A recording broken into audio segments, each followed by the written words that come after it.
আসসালামু আলাইকুম প্রিয় শিক্ষার্থীরা, জাতীয় বিশ্ববিদ্যালয়ের অনলাইন ক্লাসে সবাইকে স্বাগতম জানাচ্ছি। আমি ফাতেমাতুজ জোহরা, প্রভাষক, মোহাম্মদপুর কেন্দ্রীয় কলেজ।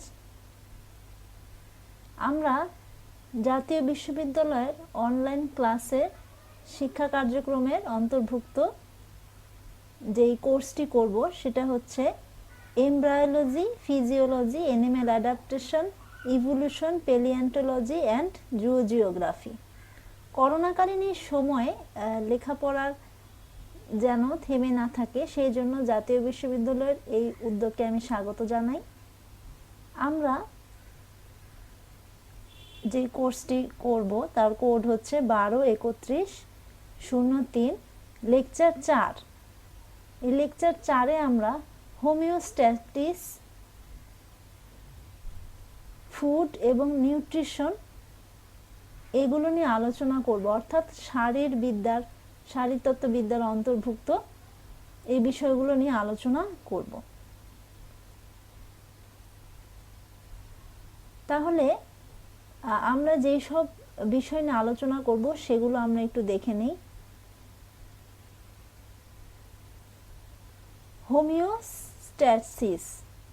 হোমিওস্ট্যাসিসটা কি?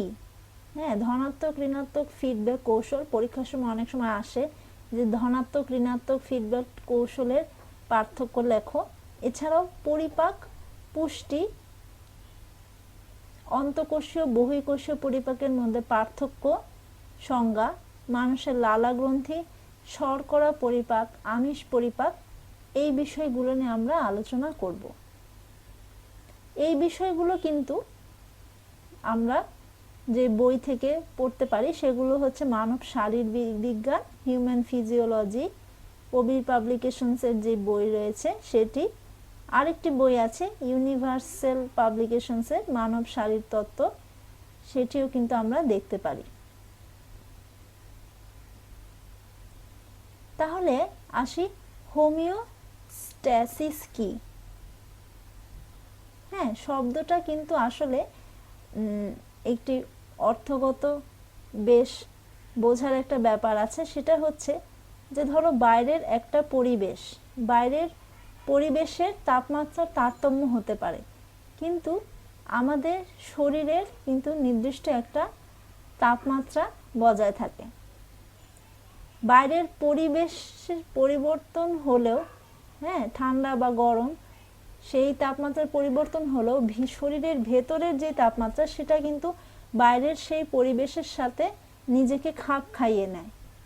সোজা কথায় সেটাই হচ্ছে হোমিওস্ট্যাসিস। হোমিওস্ট্যাসিসের সংজ্ঞায় তাহলে আমরা বলতে পারি, তাহলে হোমিওস্ট্যাসিস হলো কোনো জীব কর্তৃক তার দেহের কোষ কলাকে ঘিরে বিদ্যমান অভ্যন্তরীণ তরল পরিবেশের উপযুক্ত অবস্থা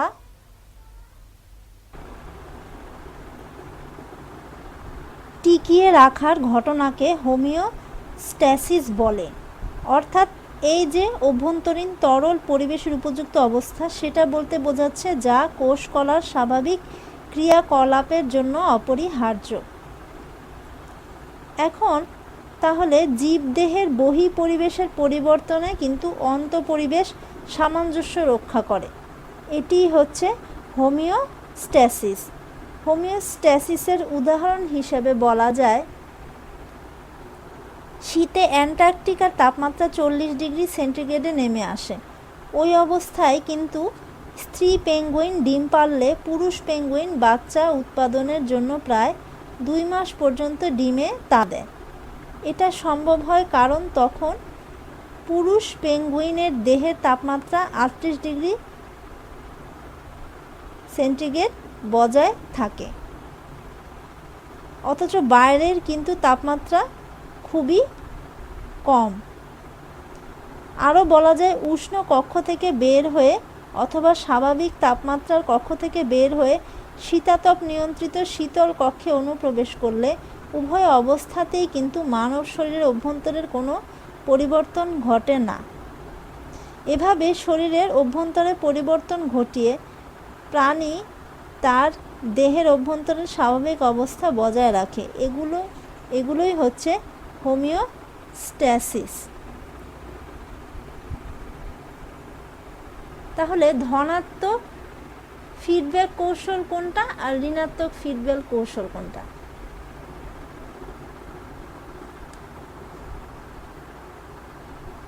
হোমিওস্ট্যাসিসের ক্ষেত্রে কিন্তু এই যে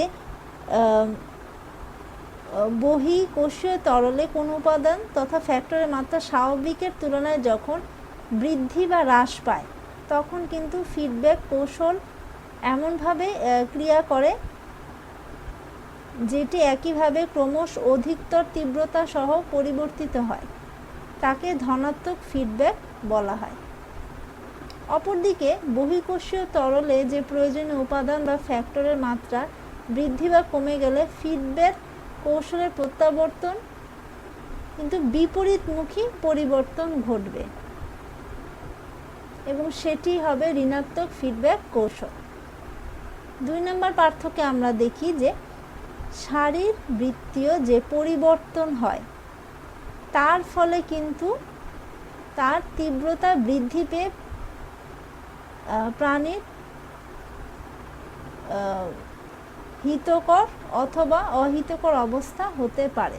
অর্থাৎ এই যে শারীরবৃত্তীয় পরিবর্তনের ফলে যেই তীব্রতার যে বৃদ্ধি সেটার জন্য কিন্তু প্রাণীর অবস্থার পরিবর্তন হতে পারে। তাহলে ঋণাত্মক ফিডব্যাক কৌশলের ক্ষেত্রে শারীরবৃত্তীয় অস্বাভাবিক অবস্থায় বিপরীতমুখী পরিবর্তন সাধন করে স্বাভাবিক অবস্থা আনয়ন করবে। আবার 3 নম্বর পার্থক্য আমরা দেখি ধনাত্মক ফিডব্যাক কৌশলের ক্ষেত্রে কিন্তু উদাহরণস্বরূপ আমরা বলতে পারি যে প্রস্রবকালীন জরায়ু প্রাচীরের সংকোচনের তীব্রতা বৃদ্ধি প্রস্রবকে সহজতর করে। আবার দেহের তাপমাত্রার ক্রমশ বৃদ্ধি হিট স্ট্রোকের মতো প্রাণঘাতী ঘটানোর জন্মও দিতে পারে। অপরদিকে ঋণাত্মক ফিডব্যাকের ক্ষেত্রে দেহের তাপমাত্রা যখন বৃদ্ধি পেলে ঘর্ম নিঃসরণ দ্বারা দেহের তাপমাত্রা স্বাভাবিকে নামিয়ে আনে। অর্থাৎ যখন দেহের তাপমাত্রা বৃদ্ধি পায় তখন কিন্তু আমাদের ঘাম হয়, সেই ঘাম নিঃসরণের মাধ্যমে তাপমাত্রা স্বাভাবিক অবস্থায় ফিরে আসে এবং এই ঘটনাটি ঋণাত্মক ফিডব্যাক কৌশলের অন্তর্ভুক্ত। তাহলে ধনাত্মক এবং ঋণাত্মক ফিডব্যাকের উদাহরণ কিন্তু আরও রয়েছে। যেমন যদি বলি তাহলে আমরা আগেই বলেছি যে পজিটিভ ফিডব্যাকের ক্ষেত্রে কি হচ্ছে, এই যে জন্মদানের সময় যে প্রস্রব ব্যথা সেটা কিন্তু রিলেটেড, হ্যাঁ, ধনাত্মক ফিডব্যাক কৌশলের ক্ষেত্রে। অপরদিকে রক্তচাপ এবং শরীরের যেই তাপমাত্রা, শরীরের তাপমাত্রা যদি বেড়ে যায় অর্থাৎ অতিরিক্ত তাপমাত্রা বেড়ে গেলে কিন্তু ঘামের মাধ্যমে দেহে সমতা নিয়ে আসে তাপমাত্রা, সেটা হচ্ছে ঋণাত্মক ফিডব্যাক কৌশলের অন্তর্ভুক্ত। আশা করি তোমরা বুঝতে পেরেছ।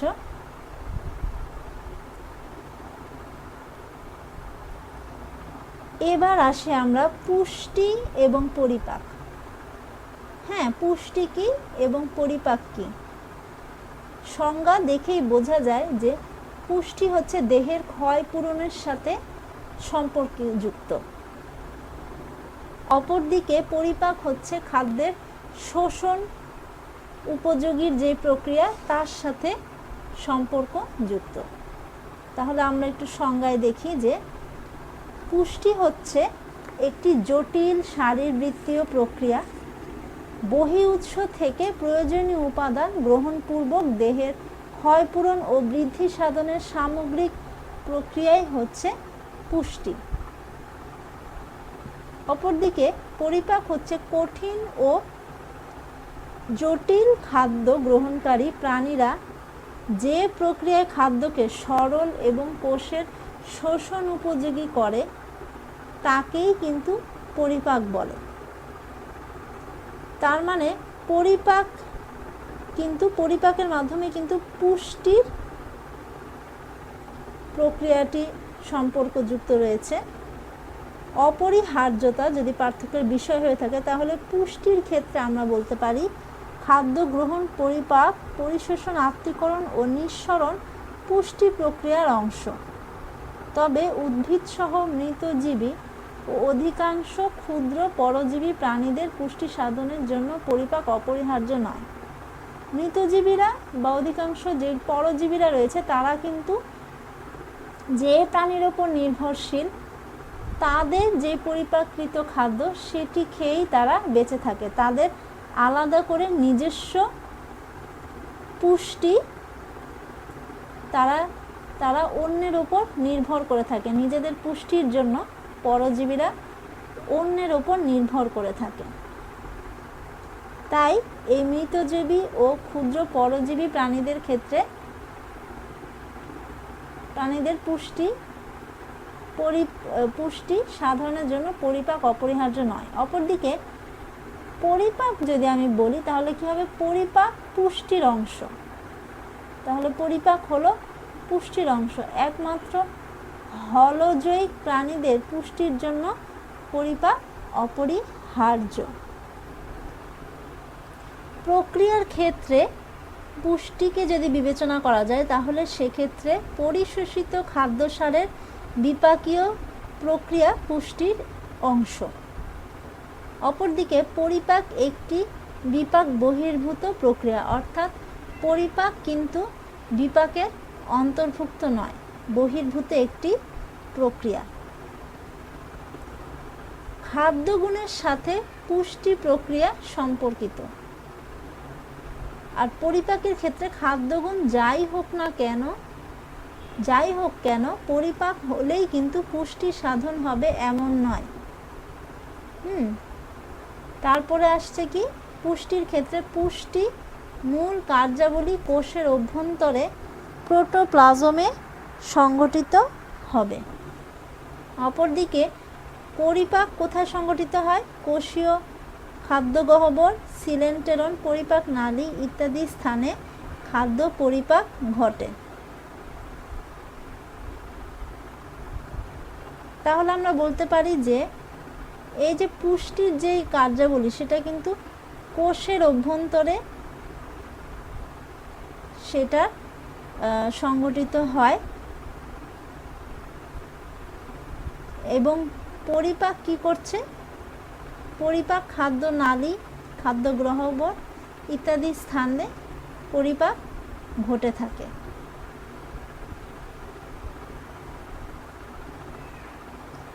এরপরে আমরা আসি যে মানুষের লালা গ্রন্থি সমূহ। এর আগে আমরা একটু জেনে নেই যে পরিপাক গ্রন্থিগুলো কি। তাহলে এই যে পৌষ্টিক তন্ত্রের যেসব অংশ থেকে বিভিন্ন রস নিঃসৃত হয়ে খাদ্য পরিপাকের সহায়তা করে তাদেরকে কিন্তু পৌষ্টিক গ্রন্থি বলা হয়। মানবদেহে 4 ধরনের পৌষ্টিক গ্রন্থি বিদ্যমান: যকৃত, অগ্নাশয়, গ্যাস্ট্রিক গ্রন্থি, আর অন্যতম হচ্ছে কি মানুষের লালা গ্রন্থি। তাহলে মানবদেহের 4 ধরনের যেই পৌষ্টিক গ্রন্থি রয়েছে তার মধ্যে একটি হচ্ছে লালা গ্রন্থি সমূহ। তাহলে মানুষের লালা গ্রন্থি নিয়ে যদি আমরা আলোচনা করি, মানুষের মুখ বিবরের দুপাশে 3 জোড়া লালা গ্রন্থি বিদ্যমান থাকে। 3 জোড়া লালা গ্রন্থি। এই লালা গ্রন্থিগুলো এপিথেলিয়াম আবৃত গোলাকার বা ডিম্বাকার রস নিঃসারী অসংখ্য থলি নিয়ে গঠিত। তাহলে এখানে আমরা চিত্রে দেখতে পাচ্ছি যে প্যারোটিড গ্রন্থি। প্যারোটিড গ্রন্থি হচ্ছে সবচেয়ে বড় লালা গ্রন্থি। প্যারোটিড গ্রন্থি প্রতি কানের নিচে একটি করে মোট 2টি, মানে এই পাশে এবং বিপরীত পাশে ওই পাশে 2টি প্যারোটিড গ্রন্থি বিদ্যমান থাকে। এই প্রতিটি গ্রন্থি থেকে কিন্তু একটি নালী বের হয়ে দ্বিতীয় যে ঊর্ধ্বমোলার দাঁত রয়েছে, ঊর্ধ্বমোলার যে দাঁত এই যে আমরা দেখতে পাচ্ছি, ঊর্ধ্বমোলার দাঁতের বিপরীতে ভেস্টিবিউলে উন্মুক্ত হয়। আরেকটি লালা গ্রন্থি হচ্ছে সাবম্যান্ডিবুলার গ্রন্থি। প্রতি ম্যান্ডিবল বা নিম্ন চোয়ালের কৌণিক অঞ্চলের নিচে একটি করে মোট এক জোড়া সাবম্যান্ডিবুলার গ্রন্থি বিদ্যমান থাকে। এই গ্রন্থির নালী জিহ্বার ফ্রেনুলামের পাশে উন্মুক্ত হয়। এরপরে আমরা আসি যে সাবলিঙ্গুয়াল গ্রন্থি। এই সাবলিঙ্গুয়াল গ্রন্থি অর্থাৎ জিহ্বা, লিঙ্গুয়াল অর্থ জিহ্বা সম্পর্কিত, তাহলে জিহ্বার নিচে এই যে আমরা দেখতে পাচ্ছি জিহ্বার, এটা যদি জিহ্বা হয় তাহলে জিহ্বার নিচে কিন্তু একজোড়া সাবলিঙ্গুয়াল গ্রন্থি বিদ্যমান। এদের নালী জিহ্বার ফ্রেনুলামের পাশে উন্মুক্ত হয়। তাহলে লালা গ্রন্থির মধ্যে যেই 3 জোড়া লালা গ্রন্থি রয়েছে, অর্থাৎ প্রত্যেকটি কিন্তু এক জোড়া করে রয়েছে, অর্থাৎ প্যারোটিড গ্রন্থি এক জোড়া, সাবম্যান্ডিবুলার গ্রন্থি এক জোড়া আর সাবলিঙ্গুয়াল গ্রন্থিও এক জোড়া, মোট 3 জোড়া লালা গ্রন্থি। আচ্ছা, লালা গ্রন্থির নিঃসৃত রসকে কি বলবো আমরা? লালা বলবো। জীবাণু মুক্ত, সিক্ত ও পিচ্ছিল রাখতে লালা গ্রন্থির ভূমিকা রয়েছে। কোনো কোনো ক্ষেত্রে কিন্তু খাদ্যকে আংশিক পরিপাকও করে থাকে এই লালা গ্রন্থিসমূহ। তাহলে যদি প্রশ্ন আসে যে লালা কি, লালা গ্রন্থি থেকে নিঃসৃত যে রস সেটাই হচ্ছে লালা। লালার উপাদান হচ্ছে কোষীয় উপাদানের মধ্যে রয়েছে ইস্ট, ব্যাকটেরিয়া, প্রোটোজোয়া ইত্যাদি।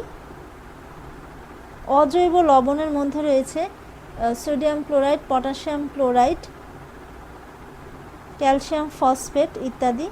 আর জৈব পদার্থগুলোর মধ্যে বিভিন্ন ধরনের এনজাইম রয়েছে, মিউসিন আছে, ইউরিয়া, অ্যামাইনো অ্যাসিড এগুলো রয়েছে।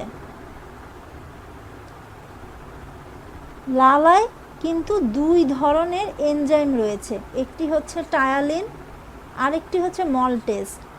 এই দুইটি কিন্তু পরিপাক ক্রিয়ায় সাহায্য করে। লালার যান্ত্রিক কাজের মধ্যে রয়েছে মুখকে সিক্ত রাখে, কথা বলতে সাহায্য করে। খাদ্যবস্তু চর্বণের সময় লালা পিচ্ছিল পদার্থের মতন কাজ করে। লালার অবিরাম প্রদাহ খাদ্যকণার পচন ও ব্যাকটেরিয়া সৃষ্টি রোধ করে। এছাড়া স্বাদ গ্রহণে কিন্তু সহায়তা করে। দ্রবণের রাসায়নিক প্রকৃতি জিহ্বার স্বাদ কর্তৃক নির্ধারিত হয়।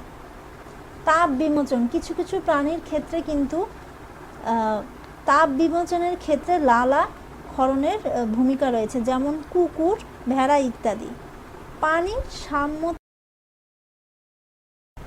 দেহে যখন পানির ঘাটতি থাকে তখন কিন্তু লালাক্ষরণ হ্রাস পায়, ফলে পানির তৃষ্ণার উদ্রেক ঘটে। এই তৃষ্ণার কারণে কিন্তু পানি পান করে বিভিন্ন প্রাণীরা তাদের দেহে পানির সাম্য রক্ষা করে। এরপরে আমরা আসি যে শর্করা পরিপাক। শর্করা জাতীয় খাদ্য অর্থাৎ ভাত, আলু, গম ইত্যাদি আমাদের দেহে শক্তি যোগায়। এগুলো কিন্তু শর্করা জাতীয় খাদ্য। এগুলো পরিপাকের জন্য কতগুলো স্টেপ রয়েছে। শর্করা পরিপাক কিন্তু মুখ গহ্বরেই শুরু হয়ে যায়, অর্থাৎ আমরা যেই খাবারটা খাই সেটা দাঁত দিয়ে কর্তনপূর্বক সেটা কিন্তু কর্তনের পরে লালার সাথে মিশ্রিত হয়ে যায়। এই লালায় 2 ধরনের এনজাইম থাকে, একটি হচ্ছে টায়ালিন, আরেকটি হচ্ছে মল্টেজ। শর্করা বিশ্লিষ্টকারী এনজাইম সমূহকে অ্যামাইলোলাইটিক এনজাইম বলা হয়। বিভিন্ন গ্রন্থি থেকে এই অ্যামাইলোলাইটিক এনজাইম নিঃসৃত হয়। অর্থাৎ যদি আমরা বলি যে মানুষের পরিপাক নালীর বিভিন্ন অঞ্চলে পর্যায়ক্রমিক যে অ্যামাইলোলাইটিক এনজাইমের উপস্থিতিতে হাইড্রোলাইসিস প্রক্রিয়ায় শর্করা জাতীয় খাদ্য পরিপাক হয়ে সরল শর্করায় পরিণত হয় এবং এই সরল শর্করাই কিন্তু দেহ কর্তৃক শোষিত হয়ে আমাদের শক্তির যোগান দেয়। তাহলে মুখ গহ্বরের পরিপাকে ফলে কি হয়, শর্করার পরিপাক শুরু হয়। দাঁত দ্বারা খাদ্যবস্তুকে কর্তন করার সময় লালা গ্রন্থি নিঃসৃত যে লালা রস মুখ গহ্বরে এসে খাদ্যবস্তুর সাথে মিশ্রিত হয়। লালা মধ্যস্থ পানি খাদ্যবস্তুকে সিক্ত ও নরম করে আর মিউসিন খাদ্যকে পিচ্ছিল করে গলধকরণে সহায়তা করে। তাহলে যে দুটি এনজাইম দেখা যায় সেগুলো হচ্ছে টায়ালিন আর মল্টেজ।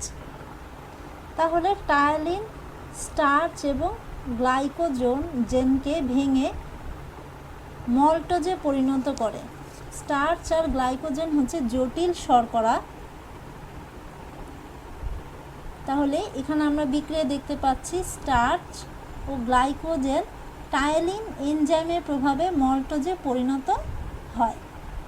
এই মল্টোজ আবার মল্টেজ যে এনজাইমটা রয়েছে, মল্টেজ এনজাইমের প্রভাবে গ্লুকোজে পরিণত হবে এবং এই অবস্থায় কিন্তু খাদ্য পাকস্থলীতে প্রবেশ করবে। তাহলে পাকস্থলীতে পরিপাকটা এখন আমরা দেখব। পাকস্থলীতে কিন্তু গ্যাস্ট্রিক গ্রন্থি রয়েছে। পাকস্থলীর যে গ্যাস্ট্রিক গ্রন্থি সেটা থেকে কিন্তু গ্যাস্ট্রিক রসে হাইড্রোক্লোরিক অ্যাসিড থাকে যেটা জীবাণু ধ্বংস করে। তাই এখানে কিন্তু শর্করা পরিপাক ঘটে না, তবে গ্যাস্ট্রিক রস হাইড্রোক্লোরিক অ্যাসিডের রসের যে হাইড্রোক্লোরিক অ্যাসিড সেটা কিন্তু জীবাণু ধ্বংস করতে সাহায্য করে। এরপরে আমরা আসি ক্ষুদ্রান্তের পরিপাক। ক্ষুদ্রান্তের পরিপাক হচ্ছে ক্ষুদ্রান্তের ডিওডেনামে খাদ্য প্রবেশের পর পিত্তথলি থেকে পিত্তরস এসে খাদ্যকে ক্ষারীয় করে, অর্থাৎ খাদ্য ক্ষারীয় কিন্তু হচ্ছে এই ক্ষুদ্রান্তে। ক্ষারীয় পরিবেশে অগ্নাশয় থেকে নিঃসৃত অগ্নাশয় রসের যে এনজাইম রয়েছে সেই এনজাইম অন্ত্রপ্রাচীরের মেমব্রেনের এনজাইম সক্রিয় হয় এবং শর্করা পরিপাকে সাহায্য করে। অর্থাৎ ক্ষুদ্রান্তে পরিপাকের ক্ষেত্রে কিন্তু এই তিনটি ধাপ যদি আমরা অনুসরণ করি, যে পিত্তথলি থেকে পিত্তরস, অগ্নাশয় রসের এনজাইম আর আন্তরিক মেমব্রেন এনজাইম, এগুলো খাদ্যকে আরও সরল করতে সাহায্য করে। তাহলে অগ্নাশয় রসের এনজাইমে কি থাকছে? দুই প্রকার এনজাইম থাকছে, একটি হচ্ছে অ্যামাইলেজ আর একটি হচ্ছে মল্টেজ। অ্যামাইলেজ কি করছে? ওই স্টার্চ এবং গ্লাইকোজেনকে মল্টোজে পরিণত করছে, আর মল্টেজ এনজাইমের প্রভাবে গ্লুকোজে পরিণত হয়।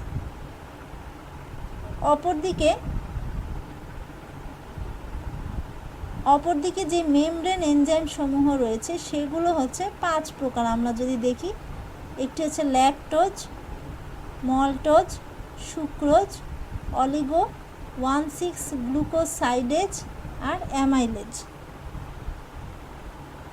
তাহলে এক্ষেত্রে কি হচ্ছে? ল্যাকটোজকে গ্লুকোজ ও গ্যালাক্টোজে পরিণত করছে। অপরদিকে মল্টোজকে গ্লুকোজে পরিণত করে, সুক্রোজকে গ্লুকোজ এবং ফ্রুক্টোজে পরিণত করছে। তাহলে সুক্রোজকে গ্লুকোজ ফ্রুক্টোজে পরিণত করে।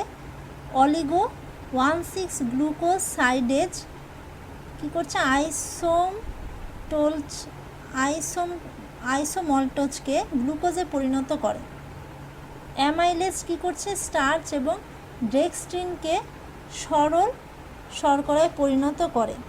তাহলে ক্ষুদ্রান্তের ক্ষেত্রে কিন্তু কার্বোহাইড্রেট বা শর্করা পরিপাককারী যে এনজাইমগুলো রয়েছে সেগুলো হচ্ছে ল্যাকটেজ, মল্টেজ, সুক্রেজ, অ্যামাইলেজ এগুলো, যা যথাক্রমে অর্থাৎ ল্যাকটেজ ল্যাকটোজকে গ্লুকোজ এবং গ্যালাক্টোজে পরিণত করে, মল্টেজ মল্টোজকে গ্লুকোজে পরিণত করে, সুক্রেজ সুক্রোজকে গ্লুকোজ ও ফ্রুক্টোজে পরিণত করে, আর লাস্টে অ্যামাইলেজ কি করছে, অ্যামাইলেজ যে পরিপাককারী এনজাইম আছে সেটা কিন্তু স্টার্চ এবং ডেক্সট্রিনকে সরল শর্করায় পরিণত করবে।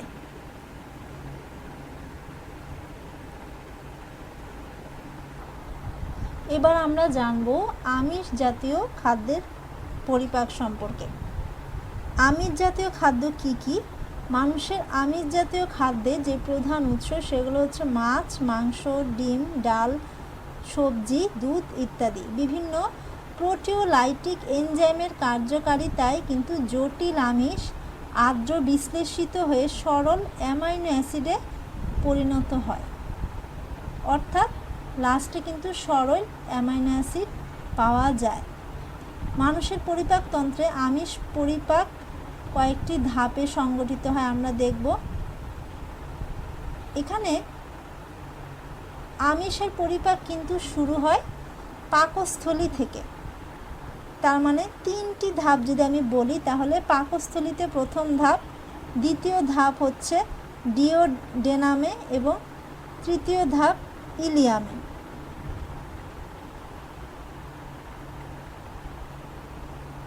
এই যে আমরা দেখি তাহলে কি হচ্ছে, আমিষ প্লাস পানি, এটা কি পেপসিন নামক এনজাইমের প্রভাবে কি হচ্ছে, প্রোটিওজ এবং পেপটনে পরিণত হবে।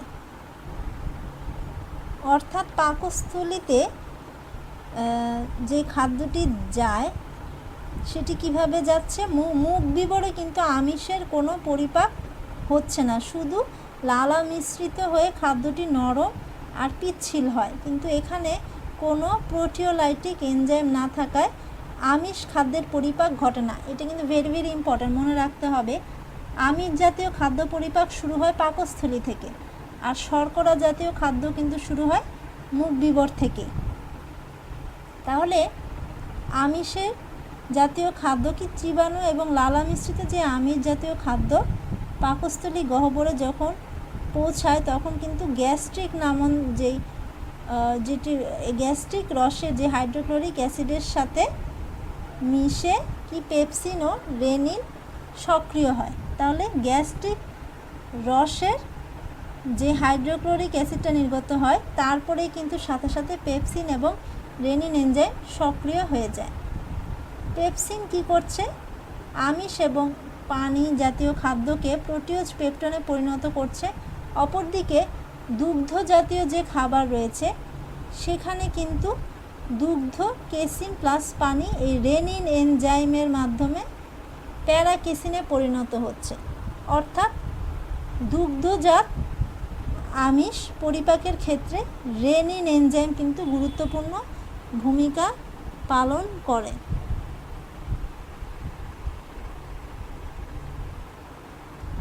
পরবর্তীতে এই যে প্যারাকেসিনটা হয়, প্যারাকেসিন কিন্তু পেপসিন এনজাইমের প্রভাবে পেপটনে পরিণত হয়। এবার আসি আমরা ক্ষুদ্রান্তে যেই আমিষ জাতীয় খাদ্যের পরিপাক সেটি কিভাবে হয়। ক্ষুদ্রান্তে কিন্তু ক্ষুদ্র অন্ত্রের প্রাচীর থেকে বিভিন্ন হরমোন খরিত হয়। আবার এসব হরমোনের প্রভাবে আন্ত্রিক গ্রন্থি, অগ্নাশয় ও পিত্তথলি থেকে যথাক্রমে আন্ত্রিক রস, অগ্নাশয় রস ও পিত্তরস নিঃসৃত হয়ে অন্ত্রের গহ্বরে খাদ্যের সাথে মিশ্রিত হয়। তাহলে আমরা বুঝলাম যে আন্ত্রিক গ্রন্থি, অগ্নাশয় ও পিত্তথলি থেকে যান্ত্রিক রস, অগ্নাশয় রস ও পিত্তরস নিঃসৃত হয় সেগুলো কিন্তু ক্ষুদ্রান্তের পরিপাকে অংশগ্রহণ করে। পিত্তরসে কোনো এনজাইম থাকে না, এটি শুধু অম্লতাকে প্রশমিত করে এবং ক্ষারীয় পরিবেশ সৃষ্টি করে। অপরদিকে অগ্নাশয় রসে আমিষ পরিপাককারী যে এনজাইম রয়েছে, অর্থাৎ এই যে এনজাইমগুলো আমরা দেখছি, ট্রিপসিন, কাইমোট্রিপসিন, কার্বক্সিপেপটাইডেজ, ট্রাইপেপটাইডেজ, ডাইপেপটাইডেজ, কোলাজিনেজ ইত্যাদি বিদ্যমান থাকে। এরাই কিন্তু আস্তে আস্তে ক্রিয়ার ফলে ফাইনালি অ্যামাইনো অ্যাসিড পাওয়া যায়। তাহলে আমরা একটু দেখি যে প্রোটিওজ এবং পেপটন রয়েছে, যেটা আমরা পাকস্থলীর পরিপাকে পেয়েছিলাম। তাহলে পাকস্থলী থেকে খাদ্য যখন ক্ষুদ্রান্তে প্রবেশ করে তখন এই প্রোটিওজ এবং পেপটন কিন্তু ট্রিপসিনের প্রভাবে পলিপেপটাইডে পরিণত হয়।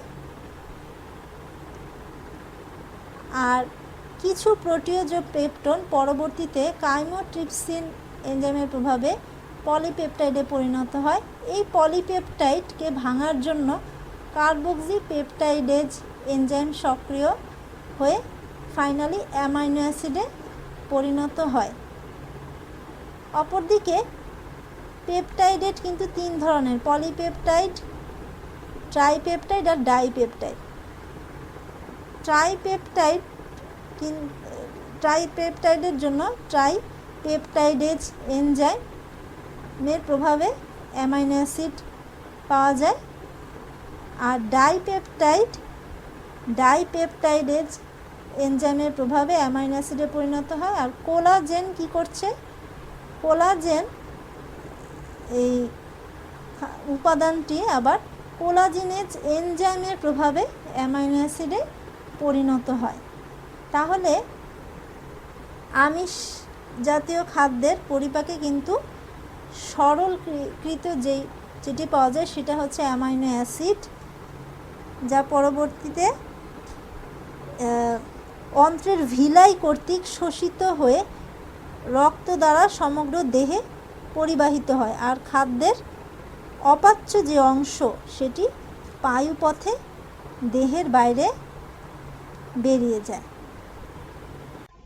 ক্ষুদ্রান্তের পরিপাক তাহলে যে এনজাইমগুলোর উপর নির্ভর করছে সেটা হচ্ছে ট্রিপসিন, কাইমোট্রিপসিন, কার্বক্সিপেপটাইডেজ, ট্রাইপেপটাইডেজ, ডাইপেপটাইডেজ, আছে হচ্ছে কোলাজিনেজ। তাহলে আসলে হচ্ছে যেই প্রোডাক্টটা পাওয়া যায়, অর্থাৎ সর্বশেষে কিন্তু অ্যামাইনো অ্যাসিড, অ্যামাইনো অ্যাসিডটাই কিন্তু সবচেয়ে সরলীকৃত অবস্থায় থাকে।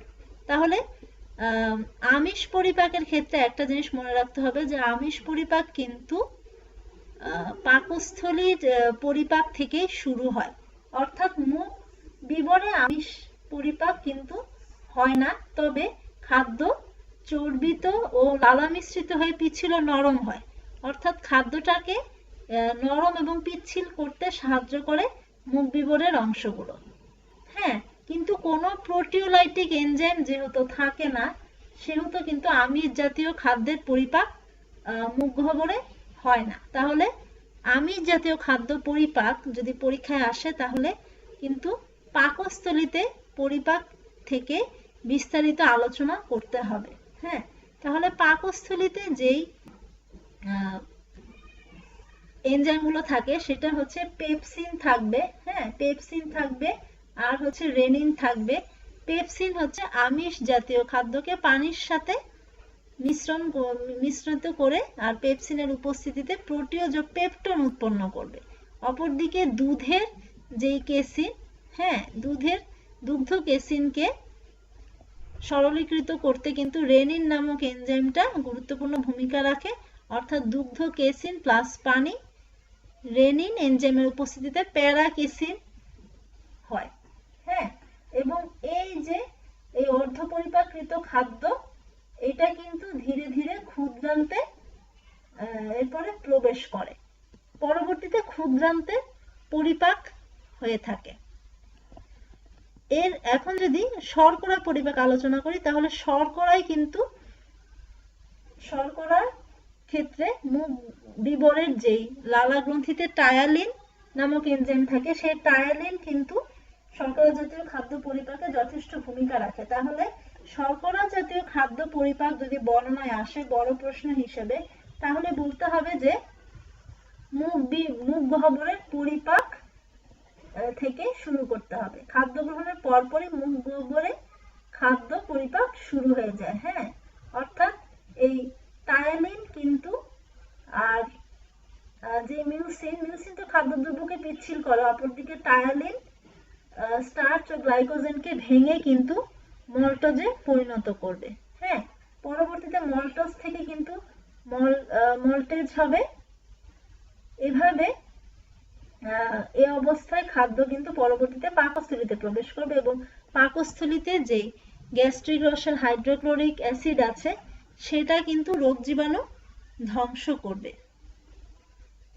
এভাবে আমরা আস্তে আস্তে ধাপগুলো বর্ণনা করে দেব। হ্যাঁ, তাহলে এখান থেকে মূলত তোমার শর্করা জাতীয় খাদ্যের পরিপাক আর আমিষ জাতীয় খাদ্যের পরিপাকটাই আসে। তাছাড়া সংক্ষিপ্ত প্রশ্ন হিসেবে যদি আসে যে অন্তঃকোষীয় পরিপাক বহিঃকোষীয় পরিপাক এর মধ্যে পার্থক্য, সেটা আমরা বর্ণনা করেছি, সেগুলো লিখে ফেলতে হবে। হ্যাঁ, আবার পুষ্টি এবং পরিপাকের যে পার্থক্য সেটাও কিন্তু তোমার বিস্তারিত একটু আলোচনা করে দিতে হবে। হ্যাঁ, আর ধনাত্মক ঋণাত্মক ফিডব্যাকের কৌশল এগুলো কিন্তু সংক্ষিপ্ত প্রশ্নে অবশ্যই আসতে পারে। আর হোমিওস্ট্যাটিস জিনিসটা আমরা আলোচনা করেছি। তাহলে এভাবে প্রতিটা বিষয়বস্তু তোমরা যদি ভালো করে বুঝে পড়ো, পরীক্ষার খাতায় সুন্দর করে লিখে দিয়ে আসতে পারবে। হ্যাঁ, এছাড়া আরেকটা কাজ করতে হবে, সেটা হচ্ছে তোমার এই যে লালার যে গ্রন্থি সমূহ, সেই গ্রন্থি সমূহ কি কি এবং সেগুলোর অবস্থান কোথায়, সেটা যদি আমরা একটু বর্ণনা করে দিই তাহলে আমার মনে হয় সবচেয়ে বেশি ভালো হয়। তাছাড়া লালার উপাদান আছে, যে লালার উপাদানগুলো কি কি, এটা নিয়েও কিন্তু প্রশ্ন আসতে পারে। লালার উপাদান মূলত হচ্ছে চারটি। একটি হচ্ছে কোষীয় উপাদান, অজৈব লবণ, জৈব পদার্থ আর হচ্ছে গ্যাসীয় পদার্থ। এখন কোষীয় উপাদানের মধ্যে বিভিন্ন ব্যাকটেরিয়া, প্রোটোজোয়া থাকতে পারে। অজৈব লবণ হচ্ছে সোডিয়াম ক্লোরাইড, পটাশিয়াম ক্লোরাইড এগুলো থাকতে পারে, অথবা ক্যালসিয়াম কার্বনেট। হ্যাঁ, এই জিনিসগুলো থাকে।